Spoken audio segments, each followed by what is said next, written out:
సమరం health channel ప్రేక్షకులకు స్వాగతం. మనం డాక్టర్ సమరం గారు రచించినటువంటి వ్యాధులు పథ్యాలు అనే పుస్తకంలో నుండి కిందటి ఎపిసోడ్లో మధుమేహం గోధుమలు గురించి తెలుసుకున్నాం కదా. ఈరోజు ఎపిసోడ్లో మంచి ఆరోగ్యానికి మంచి ఆహారం అనే విషయం గురించి తెలుసుకుందాం. ఈశ్వరమంటూ నీరసంగా ఉండేవారిని చూస్తే ఈశ్వర్రావుకి మహా చిరాకు.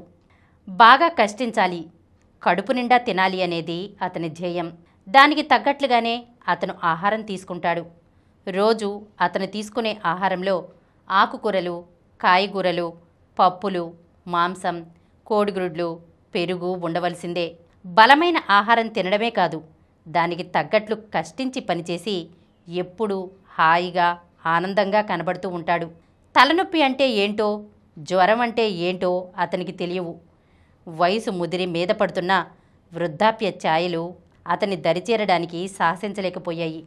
ఈశ్వర్రావు ఈనాటికి అంత మంచి ఆరోగ్యం కలిగి ఉండడానికి అతను తీసుకునే మంచి ఆహారమే కారణం. ఎందరో 2 పూటలా కడుపు నిండా భోజనం చేస్తారు, కానీ వారు ఈశ్వర్రావులాగా ఆరోగ్యంగా ఉండరు. తరచూ ఏదో ఒక అనారోగ్యం కలుగుతూ ఉంటుంది. దానికి కారణం వారు కడుపు నిండా తిన్నా అది సమగ్ర ఆహారం కాకపోవడమే. కంచం నిండా అన్నం పెట్టుకుని ఏదో ఒక పచ్చడితోనో కూరతోనో తిన్నామనుకుంటే అది సమగ్ర ఆహారం కానేరదు. శరీరం ఏపుగా పెరగడానికి, ఆరోగ్యంగా ఉండటానికి, దృఢంగా పనిచేయడానికి కావలసిన పోషక పదార్థాలన్నీ ఉన్న ఆహారమే సమగ్ర ఆహారం. దీనినే సంపూర్ణ ఆహారమని, సమతుల ఆహారమని, పరిపూర్ణ పోషకాహారమని అంటారు. ప్రతి వ్యక్తి ఆరోగ్యంగా ఉండటానికి, శక్తివంతంగా పనిచేయడానికి తీసుకునే ఆహారంలో పిండి పదార్థాలు, మాంసకృతులు, కొవ్వు పదార్థాలు, విటమిన్లు, ఖనిజ లవణాలు తప్పక ఉండాలి. అయితే ఎందరికో ఏ ఆహార పదార్థాల్లో ఏ పోషక పదార్థాలు ఉంటాయో తెలియదు. అందుకని సమగ్ర ఆహారం తీసుకునే స్తోమత ఉన్నవాళ్ళు కూడా నోటికి ఏది రుచిగా ఉంటే అది తిని ఊరుకుంటారు. కానీ ప్రతిసారి భోజనంలో అన్నంతో పాటు పప్పు, ఆకుకూరలు, కాయగూరలు, కోడిగుడ్లు, చేపలు, మాంసం తీసుకుంటే వారు తెలియకుండానే సమగ్ర ఆహారం తీసుకున్నట్లు అవుతుంది. శాకాహారులైతే మాంసము, చేపలు, కోడిగుడ్లు బదులుగా కందిపప్పు, శనగలు, చిక్కుళ్ళు, బఠానీలు, వేరుశెనగ, సోయాబీన్స్ వంటివి తీసుకుంటే మాంసం తినని లోటు భర్తీ అవుతుంది. అయితే వీటిల్లో ఏ ఏ పోషక పదార్థాలు ఉన్నాయో, అవి ఎలా పనిచేస్తాయో వివరంగా తెలుసుకుంటే ఆహారం గురించి మరింత శ్రద్ధ తీసుకోవడానికి వీలు కుదురుతుంది. మనం తీసుకునే గోధుమలు, బియ్యం, జొన్న, రాగి, చోళ్ళు వంటి ధాన్యాలలో బంగాళదుంపలు, చిలగడదుంపలు, కర్రపెండలం వంటి దుంపలలో, అరటిపండు వంటి పళ్లలోనూ శరీరానికి కావలసిన పిండి పదార్థం ఉండే ఈ ఆహార పదార్థాల వల్ల శరీరానికి శక్తి చేకూరుతుంది. బాగా కష్టపడి పనిచేసే వారికి అధికంగా శక్తి కావాలి కూడా. పిండి పదార్థాలు ఎక్కువగా ఉండే ఆహారంతో పాటు మాంసకృతులు ఎక్కువగా ఉండే పప్పులు, చిక్కుళ్ళు, బఠానీలు, సోయాబీన్స్, వేరుశెనగ, పాలు, పెరుగు, జున్ను, గుడ్లు, మాంసం, చేపలు తీసుకోవాలి. పిండి పదార్థాలు పనిచేయడానికి శక్తిని ప్రసాదిస్తే మాంసకృతులు శరీరం పెరుగుదలకి తోడ్పడతాయి. కండరాలని, మెదడుని, శరీరంలో ఇతర భాగాలని ఆరోగ్యంగా ఉంచేందుకు మాంసకృతులు చాలా అవసరం. పిండి పదార్థాలు ఎక్కువగా ఉండే వరి, గోధుమ, జొన్న వంటి వాటిల్లో కూడా మాంసకృతులు ఉంటాయి. కానీ పప్పులు, మాంసంతో పోల్చి చూసినప్పుడు వాటిల్లో ఉండే మాంసకృతులు చాలా తక్కువే. అందుకని ఆరోగ్యకరమైన ఎదుగుదలకి పప్పులు, గుడ్లు, మాంసం, పాలు, పెరుగు వంటివి రోజు తీసుకోవాలి.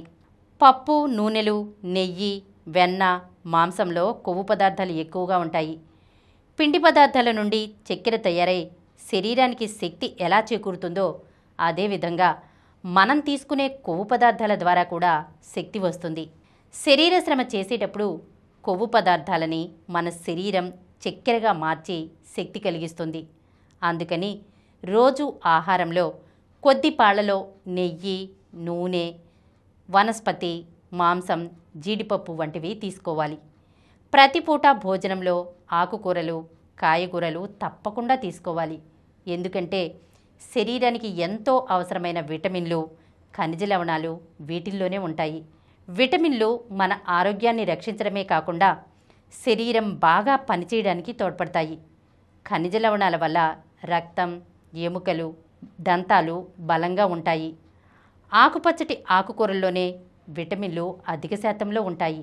అందుకని రోజు తీసుకునే మన ఆహారంలో తోటకూర, బచ్చలి, మునగాకు వంటివి తప్పకుండా ఉండాలి. క్యారెట్లు, పసుపు పచ్చటి గుమ్మడికాయలు, టొమాటోలు, ఇతర కాయగూరల్లో కూడా విటమిన్లు ఎక్కువగా ఉంటాయి. బొప్పాయి, నారింజ, నిమ్మ, మామిడి పళ్ళలో కూడా శరీరానికి కావలసిన విటమిన్లు లభ్యమవుతాయి.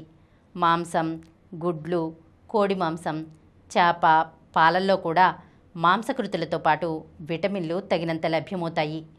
ఇక ఖనిజ లవణాల విషయం తీసుకుంటే రాగులు, సజ్జలు మొదలైన వాటిలో కాల్షియం, ఇనుము ఉంటాయి. బెల్లం, చింతపండులో రక్తవృద్ధికి కావలసిన ఇనుము ఉంటుంది. ఆకుపచ్చటి కూరలైన తోటకూర, బచ్చలి, గోంగూర వంటి వాటిల్లోనూ ఇనుము సమృద్ధిగా ఉంటుంది.